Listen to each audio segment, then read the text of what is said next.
پاکستان میں آج عید الاضحیٰ کا دن ہے۔ تمام تر لوگ اپنے اپنے جانور اللہ کے نام پر قربان کر رہے ہیں، عید کی خوشیاں منا رہے ہیں۔ اس وجہ سے ہم عید کی خوشیاں منا رہے ہیں کہ اللہ کا حکم ہے،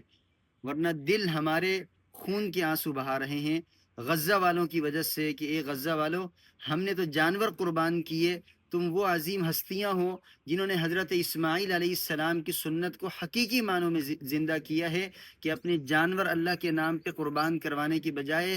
ہم نے اپنے جانور اللہ کے نام پہ قربان کیے، تم نے اپنے بیٹے اللہ کے نام پر قربان کیے، تم نے اپنے بوڑھے اللہ کے نام پر قربان کیے، اپنے گھروں کے گھر اللہ کے نام پر قربان کیے۔ سلام ہو اہل غزہ، تمہاری قربانیاں یقیناً پوری دنیا یاد رکھے گی، آخری سانس تک یاد رکھے گی۔ ہم تمہارے قرضدار ہیں کہ تم نے جو قربانیاں دی ہیں اسلام کی خاطر، یہ وہی قربانیاں جو صحابہ نے دی ہیں۔ امت محمدیہ کی ان قربانیوں کو یا رب قبول فرما، اہل فلسطین کو فتح عطا فرما، قبلہ اول کو آزادی عطا فرما، آمین۔